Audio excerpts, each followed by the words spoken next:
Hello folks, Matthew Peterson here, trainer at Pragmatic Works. This is your first time to our channel. Make sure to like and subscribe to the video if you enjoy and to stay up to date on all the videos we post here at Pragmatic Works.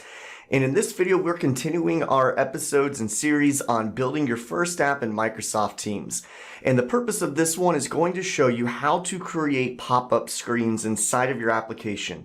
There are many use cases for this, but in this one, I'm going to show how to, when a user tries to delete a record, make sure that they click another button before the actual deletion happens. So this is great to make sure that you don't delete something by accident. So kind of like a confirmation screen. So stay tuned to see how we get this done.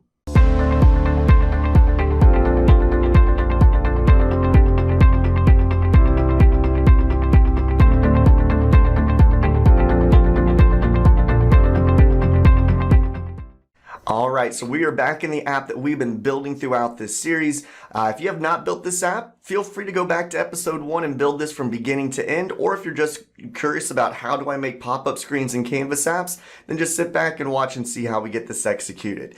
So the first thing that we're going to do is get to that screen that has all of our check-in records. And we set this up on our last video here. So I'm going to alt-click the See Current Location of Students. And here we are. We are now seeing all of our check-in records. And the goal is we want to simply take a record and be able to delete it. Because maybe we made the check-in and then realized we made it for the wrong person, or they're not going to stay at in our room for the check-in, whatever the case might be. So basic deletion is super simple. All we need to do is put in some type of an icon or a button to click on in order to activate deletion. So what I'm going to do is come up here to my insert ribbon. I'm going to go with the very popular trash can here. And then I'm just going to drag and drop this into my template cell of my gallery because I want every record in the gallery to have this icon. Now I'm going to bring this over. We're not going to make this picture perfect design-wise in order to save some time in the video. But now that I have this nice icon here, what I want to do is to be able to delete the record that I select. So basic deletion, very simple. So on the onSelect property of this icon, I'm simply going to come in here and type in the formula that I would like to remove from my student check-in and outs table this item. And just like that, deletion has now been set up. So if I hold down the Alt key to do a quick preview here, if I want to get rid of this for Terry on April 20th, I click it. And as the ants go marching at the top here, for Terry's check-in has now just been removed. Now this is a little bit scary for some users because it's super easy to click the button and the record is gone forever. So one thing we can do is set up a pop-up screen to show. So here's the idea. When the user clicks this icon, we're going to show them a screen right on this screen that says, hey, are you sure you want to delete the record? If they click no, the pop-up screen will disappear and the record's going to remain intact. If they hit yes, the deletion of the record is going to execute and the pop-up screen will disappear as well. And in order to set these up, we are going to use contextual variables. These are variables that are only limited to this screen and they get updated based on certain actions from within the application screen. So the variable is going to control whether or not the screen shows or the screen is hidden from our user. So let's see how we get this done. So the first thing I'm going to do before getting into the contextual variables is set up the components of the pop-up screen. So I'm going to come up here to the insert ribbon, and what I like to use for my pop-up screens are containers. So I'm going to choose this container right here. And you're going to see the reason why I like to use containers rather than a grouping of all of my controls. So I've got this container here, and for the time being, I'm just going to kind of take it and make it take up really kind of all of this space here. Now notice when I put my container, I was in my template cell, which is why the container is showing inside of the gallery, which is really what I don't want. So what I'm going to do is I'm going to get rid of this container in the gallery, and I want to put the container on the entire screen itself. So I'm going to come back up to the insert ribbon and choose a container. Now that I have this container, I'm going to bring it right about here and have it take up pretty much the rest of the majority of this screen because we'll get this gallery looking a little bit better throughout our series.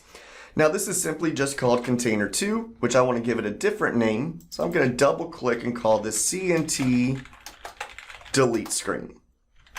So now that I have this container, the first thing is I want to make it look like its own separate area. So I'm going to come up to the fill color of the container. And right now it's just set to clear, but I'm going to change the transparency to maybe like a 0.4. maybe 0.3 is a little bit better. So that way they can still see where they were at prior, but it's not just completely clear all the way throughout. So now that I've set that part up, the next thing that I want to do is start to put in a nice little label inside, as well as 2 buttons to activate or cancel the deletion of the record. So the first thing I'm going to come up here and do is I'm going to insert, and I'm going to choose to insert a label inside of this container. And then I'm going to bring this on over here. Again, for the next video, I'll get this looking really, really nice, but for right now, we want to see how to get this to work. So for the text, I'm just going to do something, are you sure you want to delete the record? And then I can even put a little bit of context here. I can say for, and then what I can do is I can come on over and reference the record that they had just selected. So the record that they select from this delete button is coming from this gallery 1, which has a pretty awful name. So what I'm going to do first is just start it off with gallery 1 dot selected dot student, and that is a lookup record. So then I'm going to have to say, what do I want from the lookup record? I want their first name. And then I'm going to do it one more time, and I'm going to put in a space so I can get their first and their last name. So gallery 1 dot selected dot last name dot student dot last name. And so I'm going to come over here, I'm going to format this text so it's a little bit easier to read. And so this is what I currently have for my label. Are you sure you want to delete the record for? And then once I actually make a selection here, we'll actually see these over. Now again, gallery 1, pretty bad name here. So I'm going to rename this to gal check-ins. And notice when I make that change, if I come back into my label inside of this container, it updates that here accordingly as well for me. So now that I have that done, I'm going to make it a little bit bigger. So I'll do like a 24 font here. And then I'll probably change the color to, let's see if a white's looking pretty good. It's looking decent for now. Again, we'll get it looking picture perfect as we move throughout. So now that I have that, I probably want to put a nice little question mark in here at the end as well. So let me just close this out with the question mark. All right, so this is label 3. Going to give it another label. I'm going to call it label confirm delete. Okay, so now that we have that set, the next piece is to put in here my 2 buttons. One yes to delete and one nope, I want to cancel the deletion. So up here at the top, I've got my container selected. Going to make my formula window smaller here, and I'm going to come on over and insert a button. And then I'm just going to bring this button on over, make it a little bit bigger, and I'm going to change the text. And I'm going to be very, very explicit here. Yes, delete. All right, so I've got that changed. And then maybe I'll change the color of my button. I'll go with a green here. So yes, delete, and then probably bump up the text size as well to a nice 16, and maybe font weight, I'll make it semi-bold. All right, so I have my yes delete button, simply called button 3. Gonna definitely give this a different name. I'm gonna call it BTN delete. Now that I have that done, I'm just simply gonna take this button, Control C, Control V, just do a nice copy and paste here, and then just modify it. So I'm gonna do something like keep record. And then I'll change maybe the color to this nice red. And then I'm going to rename this button to BTN Keep Record. So now I've set all these components up on the screen. Now I want to be able to control the visibility of the screen. It should not always be showing. It should only show when they click the delete trash can over here. So in order to do that, we're going to use a contextual variable.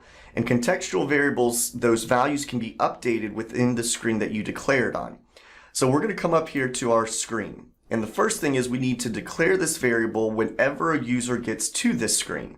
So there's a property on every screen called the onVisible, basically saying when the screen becomes visible, what do you want to occur? What we want to occur is we want to declare a variable. And the way we do this for contextual variables is using the formula update context. So we say update context, and we basically declared this record variable here. And the way we do that is with a curly brace. Then we give it a name. And I'm going to call this something like var show confirmation. Then I put in a colon, and then I give it a value. So this variable is going to control whether or not the screen should show up on the screen.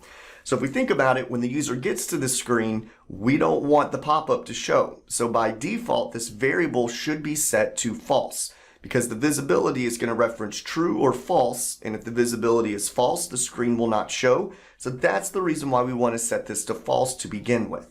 So now that we know that, let's just simply type in here false. And then we're going to close out that variable and then close out the update context. So now that we have that, watch how this is going to work. If I come on over here to container delete screen, there's a property called the visible property. And this is on all of your controls. And right now it's currently set to true. But what we're going to do is say, nope, it's not going to be hard-coded. Do whatever the variable has been set to. So I'm going to choose var show confirmation. And right away when we do that, the screen has now disappeared, which is exactly what we wanted.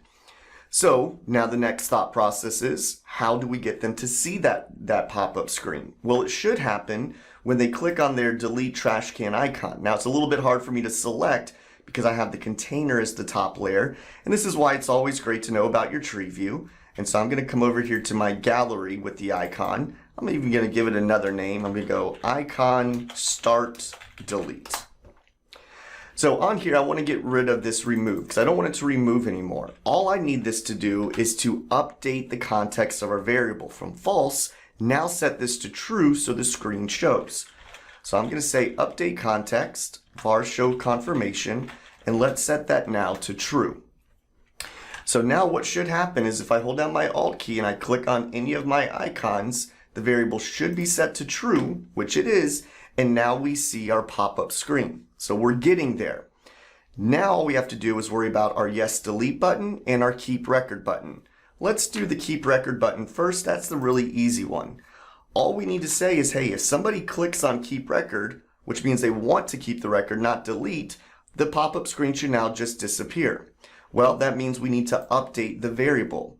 So we're going to go to the onSelect property of this button, and we're just simply going to say we want to take our variable, which right now would be set to true because we're seeing the screen.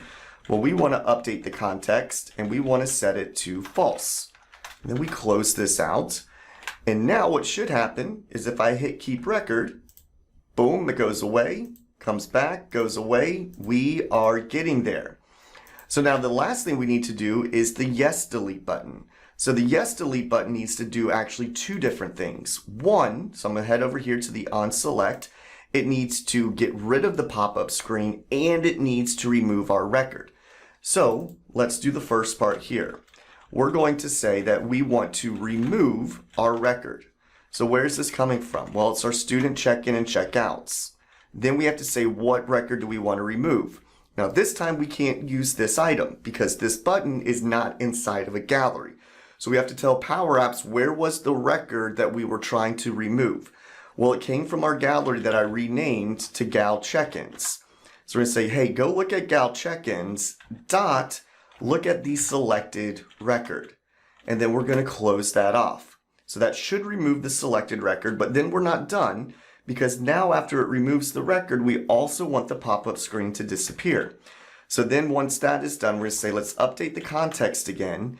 We want to update our var show confirmation variable, and we want to set it back to false.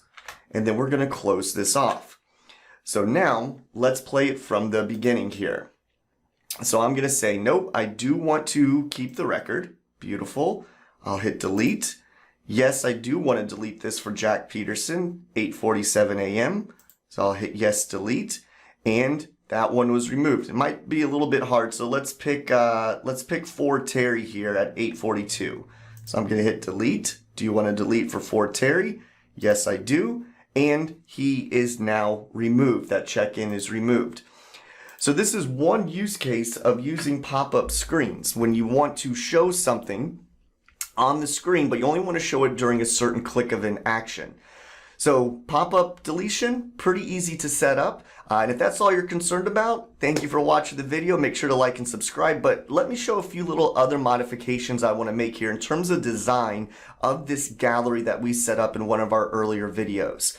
So one of the new things I've been learning is galleries are great, but we can kind of stylize them just a little bit more by using containers inside. I've been putting this in a lot of the apps that I've been creating here over the last month over here at Pragmatic Works with some of my own personal apps, ones I've done for hackathons and virtual mentoring for my customers. So let me show you this little design thing and see if you like it here.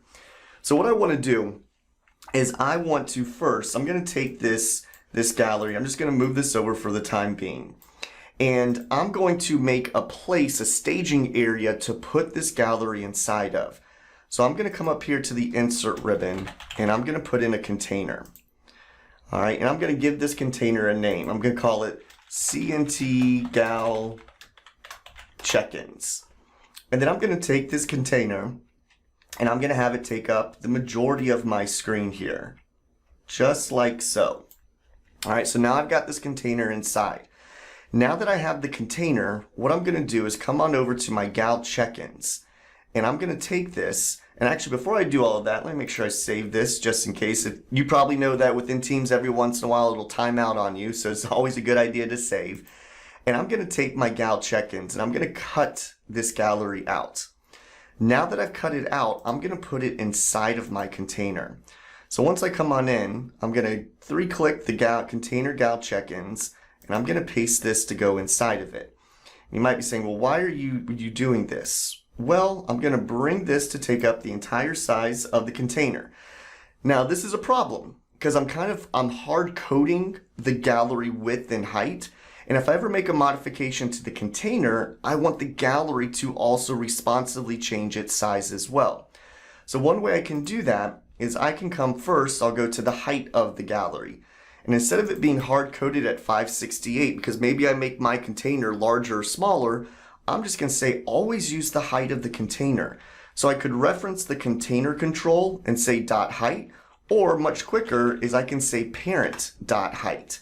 And what parent means is because the gallery is inside of the container is the parent and the gallery is the child. So we're saying whatever the container is, always use its height.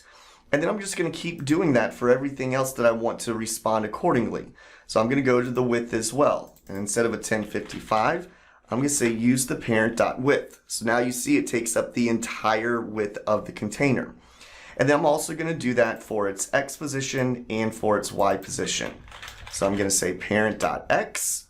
All right. And then I'm also going to come on over here. And actually, you know what? Parent.x, I don't want to use, this is a good idea. Actually, I don't want to use the X value of the container. I do want it to always be left justified, so I'm going to use a 0. So now that I have that in place, and again, I'm going to come over, let's move the delete icon a little bit further to the right. You might say, okay, what was the whole point of doing that container? Well, now again, if I move this container, we see that the gallery moves as well. And I can make it a little bit more space here because I want to show something. With containers that you don't have with galleries are called drop shadows. So over here, notice how it's just completely rectangular, but I can put in a nice drop shadow here. And I'm going to make it really, really obvious here. I'm going to go extra bold for the drop shadow. And as you see, we now have a shadow. If I play the application, we now have this shadow along the outsides of the container itself.